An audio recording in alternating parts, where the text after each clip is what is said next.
안녕하세요. 사연 읽어주는 남녀입니다. 오늘도 와주셔서 감사드리며 그럼 오늘의 사연 바로 시작하겠습니다. 새벽 2시였습니다. 쿵쿵쿵. 현관문이 부서질 듯 누군가 발로 차는 소리에 잠에서 깼어요. 문 열어! 도둑년아! 당장 나와! 누군가의 날카로운 고함 소리가 아파트 복도에 울려 퍼졌어요. 남편이 놀라 벌떡 일어나 먼저 문을 열고 나갔습니다. 복도에는 형님이 얼굴이 벌겋게 달아올라서 서 있었어요.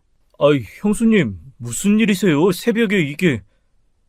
형님은 남편의 말을 무시하고 저벅저벅 집 안으로 들어왔습니다. 그리고는 거실에 서 있던 제 뒤통수를 손바닥으로 세게 후려쳤어요. 퍽하는 소리와 함께 제 머리가 앞으로 숙여졌죠.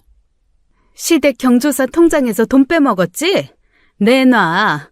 통장 내역 당장 보여줘. 동서가 5천만 원 빼돌렸다는 거 나 다 알아. 어디 감히 시댁 돈을 함부로 써? 그 돈 절반은 내 돈인 거 몰라? 동서가 이렇게 무서운 사람인 줄 정말 몰랐네. 형수님, 이게 무슨 짓입니까? 새벽에 남의 집에 와서 이게 뭔 짓이에요? 서방님, 동서가 도둑질했는데 가만히 있으라고요? 제 돈도 들어간 공용통장을 마음대로 써먹은 년을 왜 제가 가만둬야 해요? 서방님도 몰랐죠? 동서가 5천만 원이나 빼돌린 거. 그것도 저한테 한마디 상의도 없이 제 맘대로. 형님, 오해해요. 거짓말하지 마. 동서가 돈 빼돌린 거 나 다 알아. 이게 착한 척하면서 주변 사람들 다 올리고는 이리 와! 안녕하세요. 저는 결혼 15년 차 둘째 며느리입니다. 시아버지가 10년 전에 돌아가신 후 시어머니를 저희 집에 모시고 살았어요. 형님은 첫째 며느리지만 집이 좁다며 시어머니 모시기를 거절했죠. 저는 그저 평범한 주부였습니다. 매일 시어머니 약 챙기고 병원 모시고 다니는 게 일상이었어요. 힘들었지만 시어머니는 저를 친딸처럼 대해주셨죠. 형님의 효도는 늘 보여주기식이었습니다. 명절이나 어버이날이 되면 어김없이 백화점 쇼핑백을 들고 나타났어요. 비싼 한우 세트, 홍삼 선물 세트를 자랑스럽게 꺼내 보이곤 했죠. 어머니, 이번에 백화점에서 제일 좋은 걸로 골랐어요. 어머니 건강 생각해서 특별히 준비한 거예요. 이거 한우 원 플러스 등급이에요. 요즘 어머니가 기력이 없으신 것 같아서 특별히 더 신경 썼어요. 며느리가 이런 것밖에 못 해드려서 죄송해요. 아이고, 이런 비싼 걸 왜 사왔어? 그냥 와도 되는데. 어머니가 뭐가 그냥이에요. 세상에서 제일 소중한 우리 어머니인데요. 제가 맨날 못 찾아뵈서 죄송한 마음에 이것밖에 못 해드려요. 아참, 동서, 어머니 혈압약은 잘 챙겨드리고 있지? 병원은 언제 가셔야 돼? 내가 시간 되면 같이 모시고 갈게. 동서는 어머니 모시느라 고생 많지? 정말 미안해. 맨날 동서한테만 짐 지우고. 네, 형님. 혈압약은 매일 잘 드시고 계세요. 다음 주 목요일에 병원 예약되어 있어요. 아, 목요일? 내가 그날 약속이 있어서. 동서가 모시고 가줄 수 있지? 정말 미안해. 대신 병원비는 내가 낼게. 하지만 그뿐이었습니다.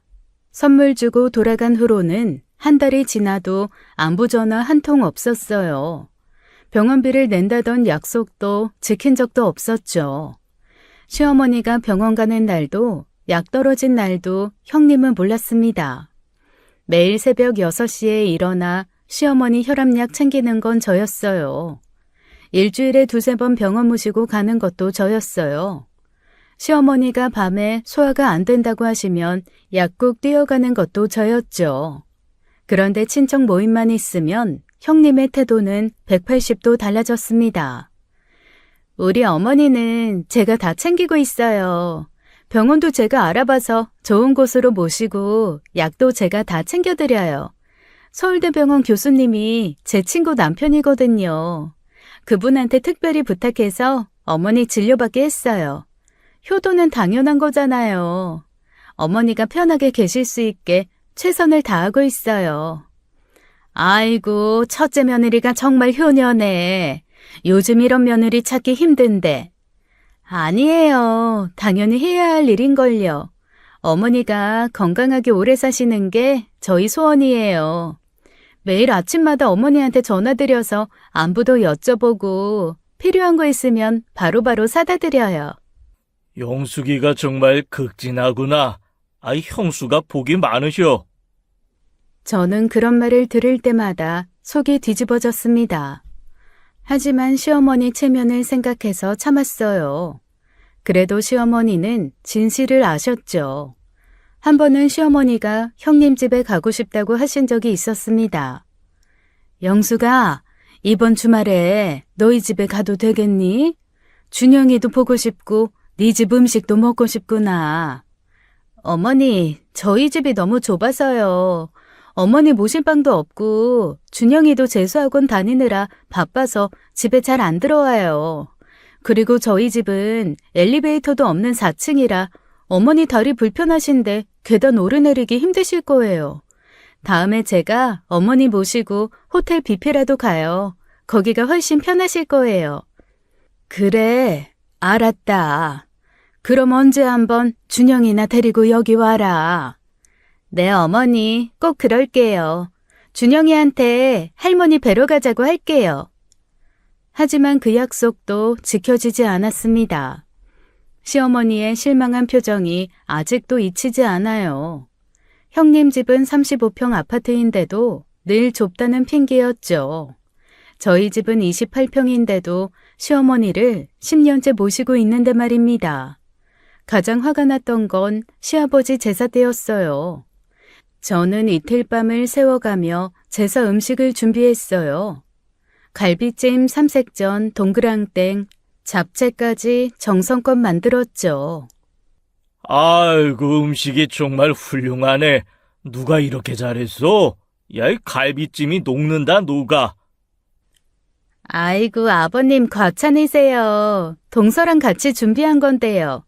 어머니께서 평소에 알려주신 비법대로 했더니 이렇게 맛있게 됐네요. 동서가 고생을 많이 했어요. 손끝이 야무져서 제가 시키면 잘 거드네요. 그래도 아버님이 맛있게 드시니 정말 뿌듯하네요. 영숙이가 요리를 이렇게 잘했어? 몰랐네. 정말 맛있다.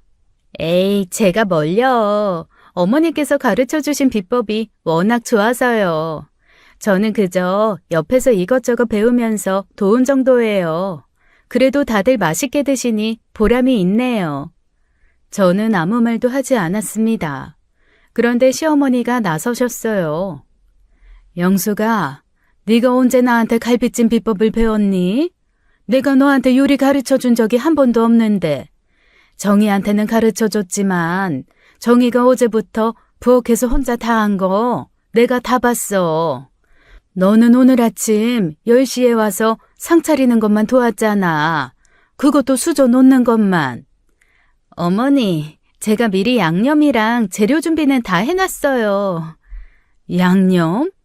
정희가 어제 아침에 시장 가서 갈비 사오고 핏물 빼고 양념 다 만들고 했는데 내가 부엌에서 다 지켜봤어. 영수가, 남의 공을 가로채는 건 좋지 않아. 거짓말은 더더욱 나쁘고. 정희야, 수고했다. 음식이 정말 훌륭하구나. 네 정성이 다 느껴진다. 감사합니다, 어머니. 그래. 이 정희가 정말 솜씨가 좋구나. 저도 도왔는데. 형님의 얼굴이 빨갛게 달아올랐습니다. 친척들도 어색한 기색이 역력했어요. 저는 시어머니 덕분에 그날 정말 통쾌했죠. 형님은 늘 그런 식이었습니다. 겉으로는 효녀인 척 실제로는 손가락 하나 까딱하지 않으면서 남의 공을 가로채려 했어요. 늘 그랬으니 지켜보시던 시어머니께서 참다 그날 한마디 하신 거였죠. 몇 해 전 설날에도 정말 웃긴 일이 있었습니다. 새벽부터 일어나 정성껏 떡국을 끓였어요.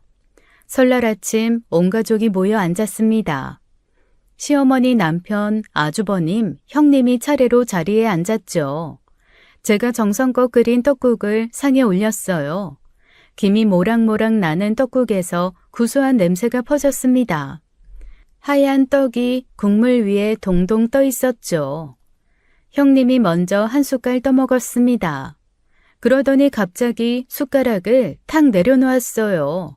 얼굴을 찌푸리며 물을 한 모금 마셨죠. 마치 뭔가 잘못된 음식을 먹은 사람처럼 인상을 썼습니다. 동서, 이거 떡국 맞아?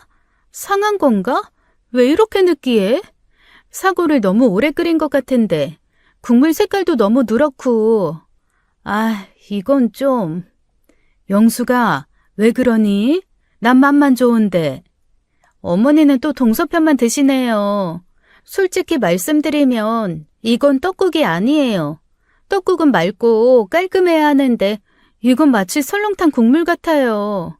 제가 집에서 끓이는 떡국은 정말 투명하고 시원한 맛이 나거든요. 동서, 어머니 드시는 건데 좀 더 신경 써서 끓였어야지. 남편이 떡국을 한 입 먹더니 감탄했습니다. 국물을 연거푸 떠먹으며 고개를 끄덕였어요. 형수님 무슨 말씀이세요? 이거 정말 맛있는데요? 형 먹어봐. 진짜 맛있어. 사골 국물이 이렇게 진하고 구수할 수가 없어. 서방님은 배가 많이 고프셨나 보다. 이런 텁텁한 게 뭐가 맛있다고.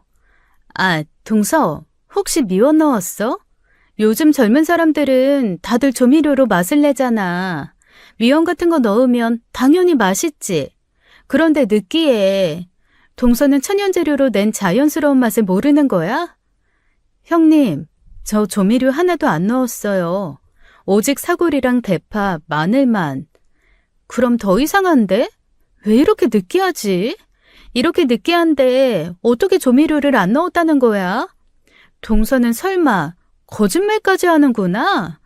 그냥 솔직히 말해도 돼. 이해할게. 뭐 귀찮아서 그냥 조미료 툭툭 넣었을 수도 있지. 뻔했어요. 떡국 맛은 정말 아무 이상이 없었어요. 그냥 형님이 또 시비를 거는 거였죠. 그 입맛 까다롭다는 형님 아들 준영이도 핸드폰 보며 연신 떡국을 입에 우겨넣고 있었으니 말 다 한 거죠. 제 아들 준서도 맛있다고 먹고 있었고요. 아주버님도 떡국을 드시고는 놀란 표정을 지었습니다. 국물을 음미하듯 천천히 맛보더니 눈이 커졌어요. 뭐야. 진짜 맛있는데? 당신 왜 또 그래. 그냥 먹어. 사골 국물 맛 제대로인데? 요즘 떡국 하나 이렇게 정성껏 끓이는 집이 어디 있어?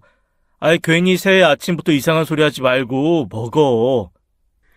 당신까지 왜 그래? 눈 감고 먹으면 설탕인지 떡국인지도 구분 안 될 것 같은데. 동서는 요리 기본도 모르나 봐요. 사골은 12시간이면 충분한데 24시간씩이나 끓여서 이렇게 텁텁해진 거야. 떡도 너무 퍼졌고 달걀도 제대로 안 풀렸네. 난 솔직히 비위상해서.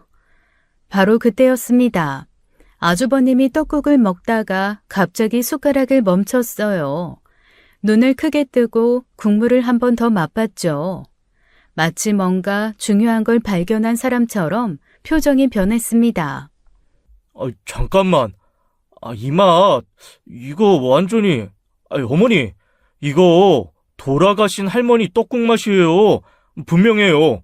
이거 할머니가 끓여주시던 바로 그 떡국이야. 남편도 숟가락을 놓고 감탄했습니다.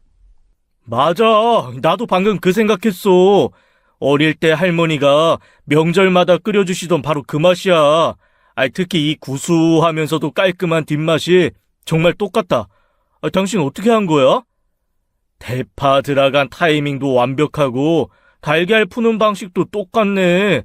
재수씨, 대체 어떻게 한 거예요? 돌아가신 우리 할머니 떡국 비법을 어떻게 알았어요? 그때였습니다. 시어머니께서 형님을 물끄러미 바라보시다가 무덤덤하게 한마디 하셨죠. 맛없고 비위 상한다니 내가 미안하다. 네? 어머니께서 왜 미안하세요? 이거 내가 정희한테 요리법 알려줘서 그대로 끓이게 한 거다. 그런데 영숙이 네 입맛에는 안 맞는 모양이구나. 뭐 어쩌겠니? 내가 네 입맛에 맞출 수도 없고. 네? 내가 정희한테 특별히 가르쳐줬어. 우리 집안 3대째 내려오는 떡국 비법. 사골 고는 시간부터 시작해서 대파랑 마늘 넣는 순서, 달걀 푸는 방법, 심지어 떡 넣는 시간까지 다 내가 알려준 거다. 그러니 내가 미안해해야지. 그 순간 형님의 얼굴이 하얗게 질렸습니다. 숟가락을 든 손이 미세하게 떨렸어요. 믿을 수 없다는 표정으로 시어머니를 쳐다봤죠. 어머니가 동서한테 가르쳐 주신 거였어요? 그래, 뭐 잘못됐니? 아니, 그래도 이건 좀 맛이 이상한데 동서가 제대로 못 배운 거 아닐까요? 시어머니가 한숨을 쉬며 고개를 저으셨습니다. 내가 정희한테 우리 집안 비법을 알려줘서 정성 들여 만들었는데 네 입맛에는 안 맞았나 보다. 정말 미안하구나. 아니, 어머니, 제가 그런 뜻이 아니라... 형님의 얼굴이 토마토처럼 빨갛게 달아올랐습니다. 어쩔 줄 몰라 하며 숟가락을 놓았다 들었다 반복했어요. 괜찮아. 네가 맛없다고 하면 맛없는 거지. 억지로 먹지 말거라. 괜히 체하지. 우리는 다들 맛있게 먹을 테니까 너는 다른 거 먹어라. 정희야, 어제 먹다 남은 찌개라도 영숙이 데펴줘라. 어머니, 저는 정말... 아니에요. 그냥 먹을게요. 그때 제가 떡국을 한 숟가락 떠먹으며 말했습니다. 형님, 괜찮아요. 입맛은 사람마다 다른 거니까요. 제가 금방 찌개 데워드릴게요. 형님은 MSG 맛에 익숙하셔서 천연재료 맛이 싱겁게 느껴지실 수도 있어요. 그런데 찌개도 조미료 안 넣었는데 괜찮으세요? 형님은 아무 말도 못하고 그 자리에 얼어붙었습니다. 그리고 그때 조카가 정말 이 상황에 못을 박았죠. 그냥 먹어, 엄마. 엄마가 한 것보다 훨씬 맛있구만. 괜히 아침부터 작은 엄마한테 시비야. 작은 엄마, 저 한 그릇만 더 주세요. 많이 담아주세요. 그 말 한마디에 아주버님과 남편이 웃기 시작했죠. 형님은 고개도 못 들고 떡국을 먹기 시작했고요. 그렇게 간신히 소란이 일단락되고 가족들은 모두 맛있게 떡국을 먹기 시작했어요. 형님만 혼자 숟가락으로 떡국만 뒤적였죠. 그날 이후로 형님은 제 요리에 대해 함부로 말하지 못했습니다. 제 요리는 모두 시어머니에게서 전수를 받은 거였으니까요. 하지만 형님과 저의 갈등은 거기서 끝나지 않았어요. 오히려 더 교묘한 방법으로 저를 괴롭히기 시작했죠. 몇 달 뒤였습니다. 시어머니 칠순이 다가왔어요. 저는 2달 전부터 뷔페를 알아보고 준비했어요. 시어머니께서 한식을 좋아하셔서 한정식 전문 뷔페로 예약했죠. 형님도 처음엔 좋다고 했었습니다. 칠순 일주일 전 친척들이 모여 준비 상황을 점검하는 자리가 있었어요. 작은 아버님, 작은 어머니, 시어머니의 사촌 언니까지 모였습니다. 저는 준비한 내용을 설명하고 있었죠. 한정식 뷔페로 예약했어요. 어머니가 한식을 좋아하셔서요.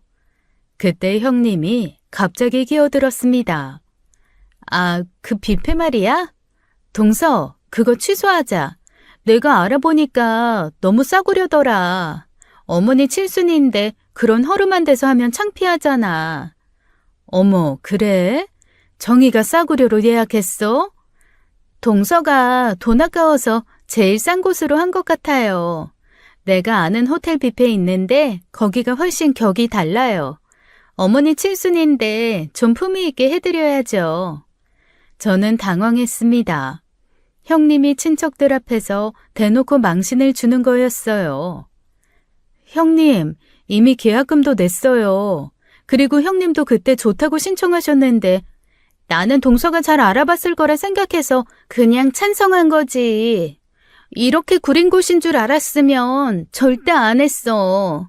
어제 가서 직접 봤는데 정말 볼품없더라. 동서는 대체 무슨 생각으로 그런 곳을 예약한 거야? 정희야, 너무 아낀 거 아니야? 어머니 칠순인데. 그러니까요. 동서가 어머님 칠순을 이렇게 싸구려로 하다니. 친척들 다 오실 텐데 뭐라고 하겠어요. 어머님 체면은 또 어떻고요? 친척들이 수근거리기 시작했습니다. 바로 그때 시어머니가 입을 여셨어요. 내가 정희한테 그 한정식 뷔페로 해달라고 부탁한 건데? 어머니가요? 그래. 내가 거기 가봤는데 음식이 정갈하고 맛있더라. 나는 그 스테이크 나오는 호텔보다 한식이 좋다. 내가 선택한 곳인데 네가 왜 구린 곳이라고 그래? 거기도 비싸고 좋은 곳인데. 형수가 좋다고 하시면 된 거지 뭐. 정희가 여러 곳 알아봐서 보여줬는데 내가 거기가 제일 마음에 든다고 한 거야. 내 생일인데 내가 좋은 곳에서 하는 게 뭐가 문제야? 형님의 얼굴이 빨개졌습니다. 입이 삐쭉 나와서 아무 말도 못했죠. 저는 그냥 어머니를 위해서. 정희가 내가 마음에 쏙 드는 좋은 곳 선택한 거니까 그대로 진행하렴. 저는 시어머니께 감사한 마음이 들었습니다. 형님은 삐진 표정으로 자리에 앉아 있었어요. 그리고 칠순잔치 당일이 되었어요. 12시 시작인데 형님은 1시가 넘어서야 나타났습니다. 시어머니는 형님을 기다리느라 피곤해 보이셨어요. 이 사람은 대체 왜 안 나타나는 거야? 전화도 안 받고. 같이 출발하신 거 아니셨어요? 뭐 어디 좀 들른다고 하더라고요. 어머니, 죄송해요. 제가 많이 늦었죠. 특별한 선물 구하느라 늦었어요. 형님은 큰 선물 상자를 들고 있었습니다. 친척들 앞에서 요란하게 포장을 풀기 시작했어요. 어머니, 이거 100만 원짜리 산삼이에요. 10년산 장뇌섬이라고 정말 구하기 힘든 건데 제가 특별히 아는 분한테 부탁해서 구했어요. 어머니 건강 생각해서 준비한 거예요. 오래오래 사셔야죠. 와, 100만 원짜리? 용숙이가 정성이 대단하네. 어머니 칠순인데 이 정도는 당연하죠. 어머니, 이거 드시고 건강하세요. 온 가족들 이목이 집중되었죠. 시어머니가 선물 상자를 열었습니다. 그런데 산삼 박스 안에서 편지 한 장이 떨어졌어요. 시어머니가 편지를 집어들고 읽기 시작했습니다. 김 사장님, 사업 번창하시길 바랍니다. 땡땡무역. 순간 잔치장이 조용해졌습니다. 형님의 얼굴이 하얗게 질렸어요. 영수가, 이거 네가 받은 선물 아니니? 넌 네 시어머니 칠순 선물도 돌려막기 하는 거야? 아니에요. 그게 아니라. 형수님, 이건 좀 심하신 것 같은데요? 어머니 칠순에 남한테 받은 선물을 하시다니요. 친척들이 수군거리기 시작했습니다.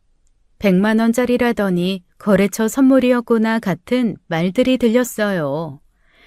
그게 아니라 어머님 이건. 됐다. 뭐 이거 먹고 건강하기만 하면 되지. 시작들 하자. 형님은 얼굴이 토마토처럼 빨개졌습니다. 저 화장실 좀 다녀올게요. 형님이 황급히 자리를 떴어요. 그날 형님은 화장실에서 한참을 나오지 못했습니다. 나왔을 때도 얼굴이 빨개진 채로 구석에만 있었어요. 여기까지는 형님과의 일화는 다음에 소개해드릴 이야기에 비하면 애교입니다. 본격적으로 형님이 저를 끔찍이 싫어하게 되는 사건이 터지고 말았으니까요. 시댁에는 특별한 통장이 하나 있었습니다. 경조사 통장이라고 불리는 이 통장은 제가 결혼할 때부터 있었어요. 남편과 아주버님이 매달 일정 금액을 넣어 모으는 비상금 통장이었죠. 시댁에 큰일이 생기거나 시어머니께 필요한 일이 있을 때 쓰려고 만든 것이었습니다. 15년 넘게 꾸준히 모으다 보니 잔액이 1억이 넘었다고 남편이 말해줬어요. 행사 때 조금씩 쓰다가 남은 건 나중에 어머니 요양원 비용으로 쓸 생각이야. 좋은 곳은 한 달에 300만 원씩 한대. 내가 끝까지 모시면 되는데 왜 요양원을 생각해요? 어머니도 우리랑 계시는 게 행복하실 텐데. 어머니가 자식들한테 짐 되기 싫다고 하셔. 몸이 불편해지면 요양원 가는 게 어머니 뜻이야. 우리가 아무리 말려도 고집이 세셔.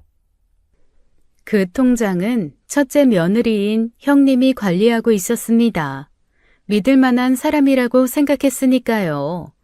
그런데 충격적인 일이 벌어졌습니다. 남편과 아주버님은 함께 사업을 하는데 그날 사무실에서 경비를 정리하고 있었어요. 저도 마침 은행에 볼 일이 있어서 사무실에 들렀다가 함께 있었죠. 아주버님이 경조사 통장을 확인하던 중 믿을 수 없는 사실을 발견했습니다. 아주버님의 얼굴이 순식간에 새빨갛게 변했어요. 이거 뭐야? 돈이 다 어디 갔어? 뭐가 형? 야, 이거 봐. 통장에 돈이 왜 이렇게 적어? 1억 2천이 있어야 하는데 8천만 원밖에 없어. 4천만 원이 감쪽같이 사라졌어. 형, 그게 무슨 소리야? 잘못 본 거 아니야? 어머, 정말이에요? 그 많은 돈이 어떻게? 내가 눈이 삐었냐? 여기 봐. 작년부터 매달 200만 원, 300만 원씩 빠져나네? 뭐야? 심지어 한 번에 500만 원을 뺐다고? 이게 뭐야? 이 여자가? 이거 어디에 쓴 거야? 아주버님이 바로 형님에게 전화를 걸었습니다. 사무실로 당장 오라고 했어요. 30분 후 형님이 도착했습니다. 곧이어 형님을 앞에 앉히고 대질했어요. 저희 셋이 지켜보는 가운데 형님은 처음엔 발뺌을 했죠. 통장? 무슨 일이야? 왜 갑자기? 영수가 통장에서 4천만 원 사라졌어. 이게 어떻게 된 거야? 형님은 당황한 기색이 역력했습니다. 하지만 증거를 들이대자 결국 인정했어요. 준영이 재수하는데 학원비랑 생활비가 부족해서 잠깐 빌린 거야. 내가 곧 갚아서 채워 넣으려고 했어. 정말이야. 별것도 아닌 일로 왜 이렇게 호들갑이야. 야, 내가 매달 생활비로 500만 원씩 주잖아. 준영이 학원비는 따로 주고, 그런데 뭐가 부족해서 4천만 원을 빼먹어? 요즘 물가도 오르고 준영이 재수학원비도 비싸고 관리비에 식비에. 그만해. 거짓말 그만하고 진짜 이유 말해. 하지만 형님은 조개처럼 입을 다물어 버렸어요. 결국 아주버님이 통장 거래 내역을 자세히 확인했습니다. 거래 내역을 하나하나 짚어가며 따졌어요. 2월 15일 갤러리아 백화점 320만 원. 이거 뭐야? 3월 8일 현대백화점 280만 원. 4월 20일 신세계 본점 450만 원? 이게 다 뭐냐고! 그건 내가 뭐를 좀 샀어. 필요한 거? 야, 내가 백화점에 확인해봤어. 샤넬 가방, 구찌 옷, 에르메스 지갑. 이게 생활비야? 어머니 요양원 갈 돈으로 명품 산 거야? 형님이 울기 시작했습니다. 무릎을 꿇고 빌었어요. 오빠, 미안해. 정말 미안해. 내가 정신이 나갔었어. 친구들 다 명품 들고 다니는데 나만 초라해 보여서. 친구, 50 넘은 나이에 친구들 따라 하려고 어머니 돈을 훔친 거야? 야, 이혼이야. 나는 도둑이랑 못 살아. 당장 나가. 오빠, 제발 한 번만 용서해줘. 내가 다 갚을게. 내가 일을 구해서라도 다 갚을게. 우리 준영이 아빠 없으면 어떡해. 준영이가 왜 아빠가 없어? 이제 엄마가 없는 거지? 여보! 형 일단 진정해. 형수님, 이거 정말 너무하신 거예요. 그 돈이 얼마나 소중한 돈인데 어머니 편찮으실 때 쓰려고 저희 형제가 술도 안 먹고 15년 동안 모은 돈이잖아요. 알아요. 다 알아요. 제가 정말 잘못했어요. 6개월만 시간을 주세요. 이래서 다 갚을게요. 며칠 후 아주버님이 중요한 결정을 발표했습니다. 이제부터 경조사 통장은 재수 씨가 관리해 주세요. 카드도 통장도 다 재수 씨 명의로 바꿀 거예요. 오빠, 왜 동서한테? 내가 첫째 며느리인데, 내가 15년 동안 관리했는데. 15년 동안 관리하면서 4천만 원 빼먹은 사람한테 어떻게 맡겨? 재수 씨는 10년 동안 어머니 모시면서 한 번도 문제 없었어. 오히려 자기 돈으로 어머니 약 사고 병원비 내면서도 한마디도 안 했잖아. 이제 정말 잘 관리할게. 다시는 안 그럴게. 제발 한 번만 믿어줘. 늦었어. 신뢰는 한 번 깨지면 회복이 안 돼. 그리고 영수가 네가 빼먹은 4천만 원 6개월 안에 다 갚아? 안 그러면 정말 이혼이야? 형님은 그날 울면서 집을 나갔습니다. 통장 관리권까지 빼앗긴 것이 자존심이 많이 상했겠죠. 하지만 완전히 자업자득이었어요. 그날 이후 형님의 시댁 내 입지는 완전히 무너졌죠. 하지만 이때는 몰랐어요. 이 사건으로 형님이 무슨 막장짓을 저지를지는요. 시어머니가 정기 건강검진을 받고 한 달쯤 뒤였습니다. 병원에서 연락이 왔어요. 정밀 검사가 필요하다는 것이었어요. 일주일 후 검사 결과가 나왔습니다. 췌장암 3기였어요. 온 가족이 충격에 빠졌습니다. 의사 선생님의 설명은 차가웠어요.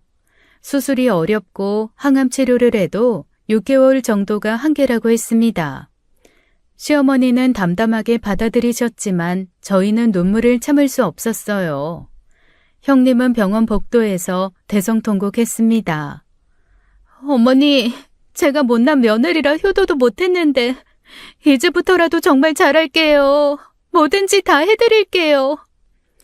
그런데 30분 후 저는 충격적인 장면을 목격했어요. 화장실에 가려고 대기실을 지나가는데 형님이 통화하는 소리가 들렸습니다. 췌장암 3기래. 의사가 길어야 6개월이라고 하더라.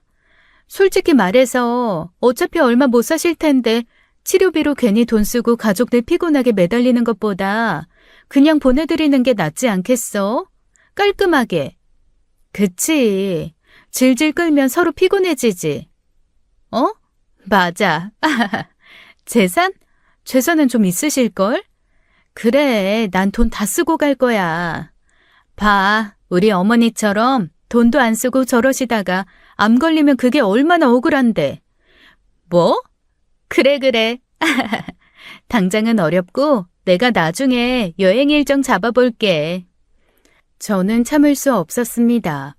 형님 앞으로 다가가 휴대폰을 빼앗았어요. 형님, 방금 뭐라고 하셨어요? 야, 뭐야? 동서, 내 폰 돌려줘. 너 남의 통화 엿듣고 있었니? 엿듣고 싶어서 들은 게 아니라 형님 목소리가 너무 커서 다 들렸어요. 주변 사람들 다 형님만 보고 있는 거 안 보이세요? 어머니가 암 선고 받으신 지 1시간도 안 됐는데 벌써 치료비 아까워하는 거예요?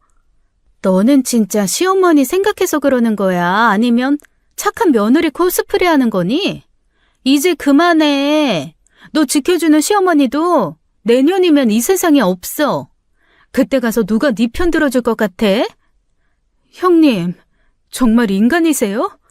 형님한테 시어머니는 그저 자기 편 들어주는 사람, 아니면 재산 남겨줄 사람으로만 보이나 봐요? 저는 달라요. 저한테 어머니는 가족이에요.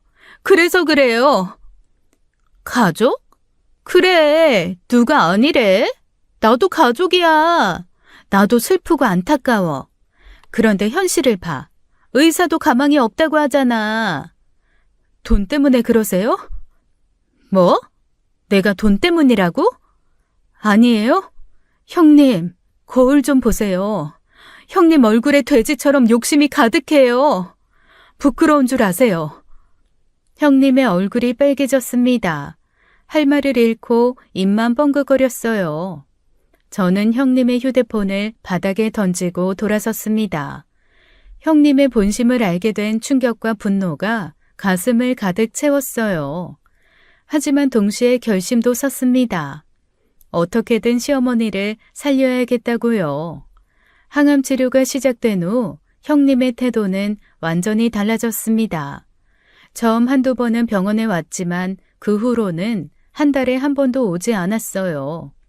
매번 바쁘다는 핑계만 댔죠. 시어머니가 항암 부작용으로 밤새 구토하실 때 저는 등을 쓸어드리며 간호했습니다. 형님은 그저 전화로만 안부를 물었어요. 그것도 아주 짧게 형식적으로만 했죠. 어느 날 형님이 전화를 했습니다. 동서, 이번에 병원비 얼마나 나와? 이번 달은 300만 원 정도예요. 보험이 있는데 그만큼이나 나와? 네. 왜 그러세요? 저 바빠요. 그거 병원비 공용통장에서 쓰지 마. 동서가 어머니 아끼는 마음 아니까 동서 돈으로 내. 동서도 그랬잖아. 동서가 하겠다고. 동서가 내뱉은 말 동서가 책임져. 대체 왜 그러세요? 이 정도는 아니었잖아요, 형님. 아니, 동서가 어머니 살리고 싶다고 했잖아. 그럼 동서가 책임져야지. 왜 내 돈까지 왜 끌어들여? 아무튼 나는 할 말 없어. 그리고 괜히 이상한 소리해서 애아빠 귀에 이상한 말 들어가게 하지 마. 저는 어이가 없었습니다. 형님은 원래 돈을 좋아하긴 했지만 적어도 시어머니께는 잘 보이려고 애썼던 사람이었어요. 그런데 갑자기 이렇게 노골적으로 변한 게 이상했습니다. 뭔가 숨기는 게 있다는 직감이 들었어요. 병실에서 시어머니가 물으셨습니다. 영숙이 전화니? 정희야, 영숙이는 요즘 왜 안 오니? 형님이 요즘 좀 바쁘신가 봐요. 그래, 전화라도 자주 했으면 좋겠는데. 그때 마침 형님에게서 다시 전화가 왔어요. 저는 바로 시어머니께 바꿔드렸습니다. 영숙아, 병원에 언제 올 거니? 아, 어머니, 죄송해요. 제가 감기가 심하게 걸려서 병원에 가면 어머니께 옮길까봐 못 가고 있어요. 어머니 지금 감기 옮으시면 큰일 나세요.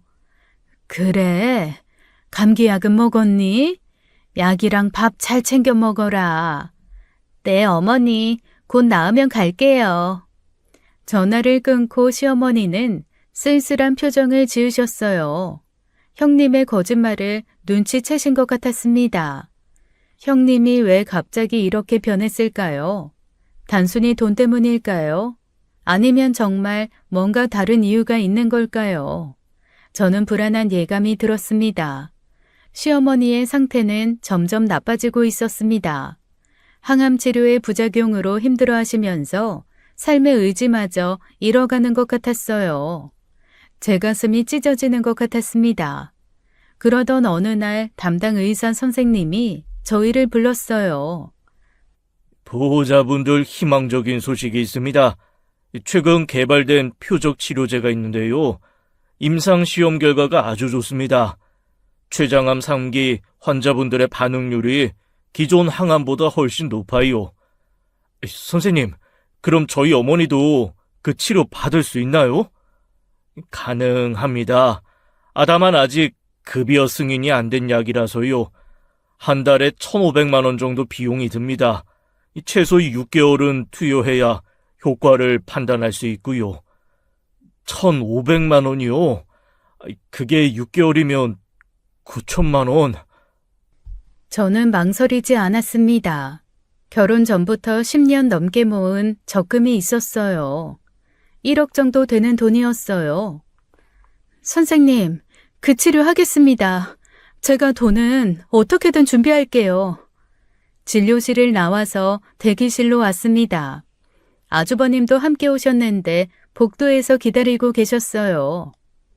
어떻게 됐어? 의사 선생님이 뭐래? 형, 신약이 있대. 효과가 좋다는데 보험이 안 돼서 한 달에 1,500만 원이래. 6개월 정도 항암을 하셔야 하고. 1,500만 원? 그럼 6개월이면 거의 1억이네. 제가 적금 해약할게요. 재수 씨, 그게 무슨 소리예요? 재수 씨가 시집 오기 전부터 모은 돈 아니에요? 그러니까 형, 경조사 통장에서 쓰면 안 될까? 당연히 거기서 써야지. 그 돈이 뭐 때문에 있겠어? 이럴 때 쓰라고 모아둔 거잖아. 하지만 맞아. 우리가 15년 동안 모은 돈은 1억이 넘는데 그걸로 충분해. 재수 씨, 신경 쓰지 마요. 어머니 치료비는 당연히 아들들인 우리가 함께 부담해야지. 왜 재수 씨 혼자 짊어지려고 해요? 정말 감사해요. 근데 어머니께는 어머니께는 돈 걱정 안 하시게 보험 된다고 말씀드리자. 결국 경조사 통장에서 치료비를 쓰기로 했습니다. 하지만 시어머니께는 비밀로 했어요. 정희야, 이 새로운 약이 너무 비싼 거 아니니? 괜히 너희들 부담 주는 거 아니야? 어머님, 그런 생각 마셔요. 이거 다 보험 적용되는 거예요. 우리나라가 얼마나 좋은데. 병원에서 특별히 신청해줬대요. 전혀 걱정 안 하셔도 돼요. 그래? 정말 다행이네. 너희 덕분에 이런 좋은 치료도 받고. 그런 생각 마시고 어서. 왜 자꾸 울어? 선의의 거짓말이었지만 어쩔 수 없었습니다. 시어머니가 돈 때문에 치료를 거부하실까봐 두려웠거든요. 신약 치료를 시작한 지 한 달이 지났습니다. 그날 밤 10시쯤 형님이 갑자기 저희 집을 찾아왔어요. 술 냄새를 풍기며 현관문을 두드렸습니다. 문을 열자마자 형님이 소리를 질렀어요. 도둑년, 네가 감히 내 돈을 마음대로 써? 내가 쓰지 말라고 했지?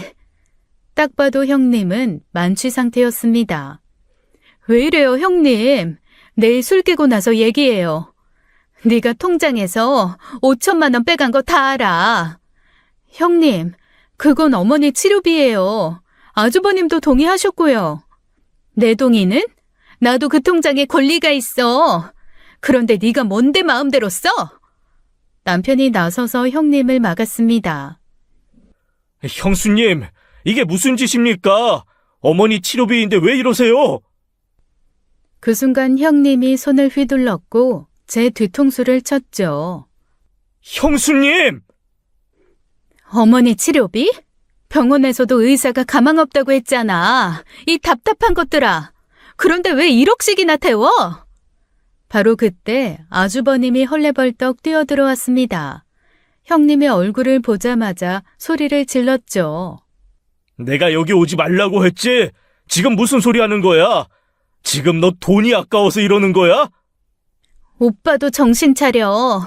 의사가 길어야 6개월이라고 했는데 왜 1억을 낭비해? 그 돈이면 준영이 유학도 보낼 수 있는 돈이야. 준영이 그렇게 해서 유학 가면 걔가 대단히도 좋아하겠다. 네 장모님이 암에 걸려도 이렇게 했겠어? 돈 아까워서 치료 안 했겠냐고. 우리 엄마는 달라. 안 아프시거든. 뭐? 저는 참을 수 없었습니다. 형님, 준영이가 지금 죽을 병에 걸렸다고 생각해보세요. 살아날 확률이 1%라고 해보라고요. 그래도 돈부터 계산하면서 치료할지 말지 고민할 거예요? 야, 어디서 내 자식을 걸고 넘어져? 네가 감히 준영이를 입에 올려? 자식 아프면 앞뒤 안 가리고 돈이든 뭐든 다 쓰면서 부모가 아프니까 돈부터 계산하네요. 예전에 누가 그러더라고요. 부모는 자식 아프면 집 팔 준비부터 하는데 자식들은 부모 아프면 병원비부터 아까워한다고. 설마 그런 사람들이 있을까 하고 저 안 믿었는데 이제 믿어져요. 형님 보니까 정말 그런 사람이 있네요. 형님의 얼굴이 불그락 푸르락 변했습니다. 입술이 부들부들 떨렸어요. 너희가 뭘 알아? 아무것도 모르니까 이러지. 동서도 아무것도 몰라. 재산 하나 없는 시어머니라는 거. 뭐라고? 재산? 그게 무슨 말이야? 됐어. 그만해. 아무튼 내 돈은 쓰지 마. 그래, 알았다. 나가, 당장 나가. 너 같은 년이 내 아내였더니. 멍청한 것들. 형님이 문을 쾅 닫고 나갔습니다. 우리는 모두 충격에 빠져 말을 잃었어요. 아주버님은 심각하게 이혼을 준비하겠다고 말을 했죠. 저희 부부는 아주버님을 위로하며 그날 잠을 잘 수가 없었습니다. 형님과 크게 싸운 지 일주일 후였습니다. 시어머니 병문안을 위해 지방에서 큰 이모님이 올라오셨어요. 8순이 넘으신 연세에도 시어머니를 걱정하시며 먼 길을 오신 것이었죠. 병실에서 두 분이 손을 꼭 잡고 우셨습니다. 큰이모님은 시어머니 상태를 보시고는 안타까워하셨어요. 1시간쯤 이야기를 나누다가 돌아가시기로 했습니다. 저희가 병원 로비에서 배웅까지 나갔는데 큰이모님이 갑자기 남편과 아주버님을 불러 세웠어요. 민수야, 민호야, 너희들 정신이 있는 거야, 없는 거야? 큰이모님, 무슨 말씀이세요? 어머니 살아계신데 벌써 재산조사부터 하고 다니냐? 너희가 그렇게 돈에 환장했어? 재산 조사요? 그게 무슨 말씀이세요? 큰 이모님이 화난 표정으로 말을 이었습니다. 며칠 전에 양복 입은 남자가 우리 동네 왔더라. 순자 명의로 된 땅 있냐고 이장한테 물어보고 다녔대. 심지어 등기소까지 가서 조사했다더구나. 뭐라고요? 아이, 우리는 그런 사람 보낸 적 없는데. 그 남자가 뭐라고 했는지 알아? 순자가 안발기라서 가족들이 재산정리 차원에서 자기를 보냈다고 했대. 어머니가 곧 돌아가실 것처럼 말하고 다녔다는 거야. 아주버님의 얼굴이 창백해졌습니다. 저희는 정말 모르는 일이에요. 어머니 재산 같은 거 관심도 없고요. 그럼 누가 그런 짓을 했겠니? 순간 저는 직감적으로 알았습니다. 형님의 짓이라는 걸요. 최근 형님이 돈에 집착하는 모습, 시어머니 치료비를 아까워하는 태도, 그리고 저희 집에서 술 마시고 꼬장을 부렸을 때 마지막으로 했던 말까지 모든 게 연결되는 느낌이었어요. 순자는 모르게 해라. 그래도 자식들이 그런다는 거 알면 얼마나 상심하겠니? 큰이모님, 저희 절대 아니에요. 누가 그런 짓을 했는지 꼭 알아내겠습니다. 큰이모님이 돌아가신 후 우리는 충격에 빠졌습니다. 설마 영숙이가? 형님 같아요. 최근 행동이 너무 이상했잖아요. 하지만 아무리 그래도 어머니 살아계신데 재산 조사를? 불안한 예감이 현실이 되는 것 같았습니다. 형님은 이미 시어머니의 죽음을 기다리고 있었던 거였어요. 큰이모님이 돌아가신 후 아주버님의 표정이 어두워졌습니다. 아주버님이 형님에게 전화를 걸었어요. 영숙아, 너 혹시 최근에 시골 다녀온 적 있어? 시골? 무슨 시골? 왜 갑자기 그런 걸 물어? 누가 어머니 명의 땅 조사하러 다녔대. 너 아니지? 내가 미쳤어? 왜 내가 그런 짓을 해? 오빠, 나를 뭘로 보는 거야? 형님은 발뺌했지만 목소리가 떨렸습니다. 일주일 뒤 시어머니 상태가 호전되었어요. 신약이 효과를 보이기 시작한 것이었어요. 시어머니께서 집에 가고 싶다고 하셔서 퇴원하기로 했습니다. 병원에서 가까운 아주버님 집에 모시기로 했죠. 아주버님 집에 도착하니 형님이 집에 있었습니다. 욕실에서 물소리가 나는 걸 보니 외출 준비 중인 것 같았어요. 아주버님이 시어머니를 큰 방에 모셨습니다. 시어머니는 오랜만에 퇴원해 피곤하셨는지 바로 잠드셨어요. 아주버님이 안방에서 나오다가 거실 소파에 놓인 형님 가방을 보았습니다.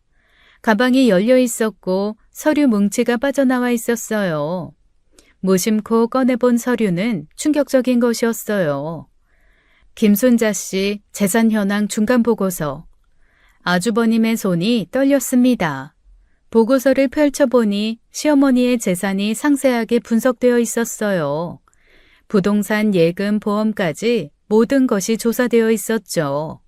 그때 욕실에서 형님이 나왔습니다. 아주버님의 표정을 보고는 얼어붙었어요. 영수가 따라 나와. 할 얘기가 있어.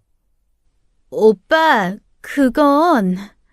어머니 주무시니까 밖에서 얘기하자. 소리 지르게 하지 말고 당장 나와. 저희 부부도 사태의 심각성을 느끼고 바로 따라 나갔죠. 우리는 집 근처 카페로 이동했습니다. 자리에 앉자마자 아주버님이 보고서를 탁자에 내려놓았어요. 이게 뭐야? 설명해봐. 형님은 당황하다가 이내 표정을 바꿨습니다. 숨길 것도 없어. 어머니 돌아가시면 재산 분배해야 하잖아. 그래서 미리 알아본 거야. 형수님, 어머니 살아계신데 어떡해? 곧 돌아가시겠죠, 서방님. 현실적으로 생각해야지. 의사도 길어야 6개월이라고 했잖아. 그래서 어머니 재산이 얼마가 되건? 형님이 갑자기 당당한 표정으로 보고서를 펼쳤습니다. 봐, 어머니 명의로 된 거 하나도 없어. 땅도 없고 예금도 없고 아무것도 없다고. 재산이 제로야, 제로. 그래서라니? 그래서라니? 놀랍지 않아? 평생 살아오신 분이 재산이 하나도 없다잖아. 난 어머니가 부자인 줄 알았어. 봉사도 많이 하고 그러셔서. 그래서 그래도 뭔가 있을 줄 알았는데 없더라. 뭐가 자꾸 그래서야, 그래서는. 치료비로 1억 써도 그 돈 절대 회수 못한다고. 그 순간이었어요. 아주버님이 형님 얼굴이 돌아갈 정도로 뺨을 후려치셨습니다. 금세 형님의 뺨이 붉어졌어요. 아주버님은 주먹을 쥐었다 폈다 반복했습니다. 이를 악물고 한참을 부들거리다가 겨우 입을 열었어요. 꺼져라. 넌 정말 1분 줄게. 내 눈앞에서 사라져. 그래, 사라지 마. 난 정말 이해가 안 간다. 왜 그 큰 돈을 버리려는지. 형님이 가방을 들고 카페를 나가버렸습니다. 우리는 망연자실 앉아 있었어요. 시어머니는 잠시 호전되는 듯 했지만 결국 고령과 췌장암을 이기지 못하셨습니다. 아니 어쩌면 집으로 잠시 돌아오신 것이 마지막 불꽃이었는지도 모르겠습니다. 상태가 급격히 나빠져 다시 입원하신 지 2주 만에 돌아가셨어요. 마지막으로 저희 손을 잡고 감사하다는 말씀을 남기셨죠. 장례식장에 형님도 왔습니다. 검은 상복을 입고 있었지만 슬픈 기색은 없었어요. 아주버님과 남편은 어머니 가시는 길이니 조용히 보내드리자며 형님의 존재를 참았습니다. 형님은 그런 아주버님을 보며 비웃었어요. 내 말이 맞았지? 어차피 돌아가실 상황이었어. 의사도 분명하게 말했고. 기적이 아무 때나 일어나면 괜히 기적이겠어? 어때? 1억씩 날려가며 고생한 보람이 있어? 영수가 입 좀 다물어. 현실을 인정해. 돈만 날리고 결국 이렇게 됐잖아. 형님은 끊임없이 입을 놀렸지만 저희는 참았습니다. 어머니 가시는 마지막 길 소란을 일으키고 싶지 않았죠. 장례를 치른 다음 날 변호사가 찾아왔습니다. 시어머니께서 남기신 유언장이 있다는 것이었어요. 고 김순자 여사님께서 6개월 전 저희 사무실에서 공증받으신 유언장입니다. 변호사가 유언장을 펼쳤습니다. 우리는 모두 충격에 빠졌어요. 이민수 씨에게 10억, 이민호 씨에게 10억, 그리고 박정희 씨에게 10억을 상속합니다. 뭐라고요? 30억? 어머니가 30억이 있었다고요? 정확히는 그 이상이고 상속세 등등을 제외하면 그 정도 됩니다. 부동산과 예금, 주식 등을 모두 포함한 금액입니다. 저한테도요? 네, 여사님께서 특별히 메시지를 남기셨습니다. 정희야, 10년 동안 진심으로 나를 돌봐줘서 고마웠다. 그동안 행복했다. 내가 너에게 줄 건 이것뿐이구나. 행복하게 살아라. 때 되면 다 가는 것이니 너무 슬퍼 말아라. 저는 눈물이 났습니다. 시어머니께서 저를 딸로 생각해 주셨다니요. 형님이 벌떡 일어났습니다. 이건 사기예요. 둘째 며느리한테 10억을 준다니. 그럼 저는요? 저는 첫째 며느리인데. 최용숙 씨에게는 상속분이 없습니다.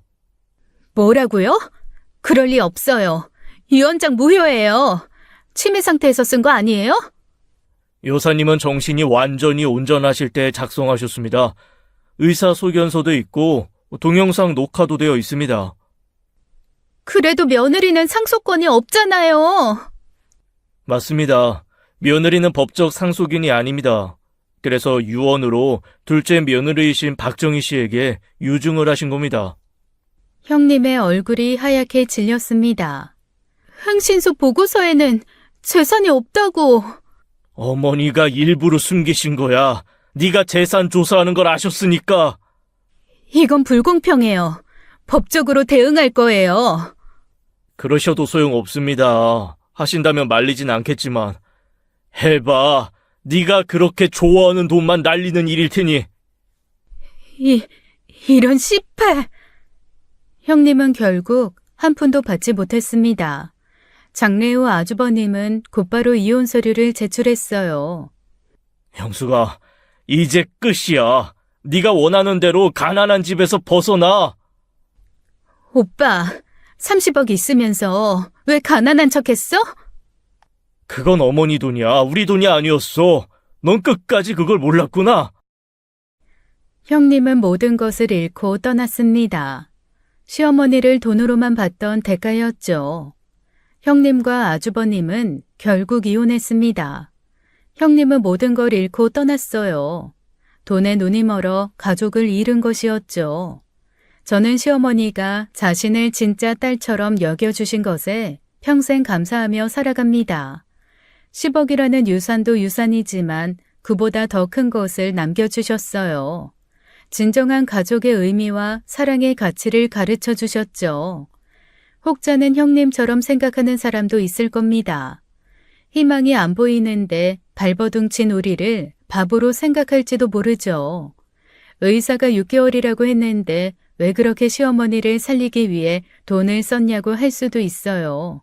멍청하다고, 바보 같다고 생각할 수도 있습니다. 하지만 시어머니는 마지막 순간까지 우리가 당신을 얼마나 사랑하는지 아셨습니다. 떨리는 손으로 제 손을 잡으며 당신도 우리를 사랑한다고 말씀하셨죠. 그 따뜻한 눈빛과 손길을 저는 평생 잊을 수 없습니다. 그것으로 우리는 남은 인생 위안을 얻고 살아갈 수 있어요. 후회 없이 최선을 다했다는 것, 사랑을 아끼지 않았다는 것, 그것이 시어머니가 우리에게 남긴 진짜 유산이었어요. 저는 오늘도 시어머니 영정 앞에 국화꽃을 올립니다. 그리고 속으로 말하죠. 어머니 사랑합니다. 딸로 받아주셔서 감사합니다. 지금까지 사연 읽어주는 남녀였습니다. 끝까지 시청해주신 여러분 감사드리며 저희는 다음 사연으로 돌아올게요. 감사합니다.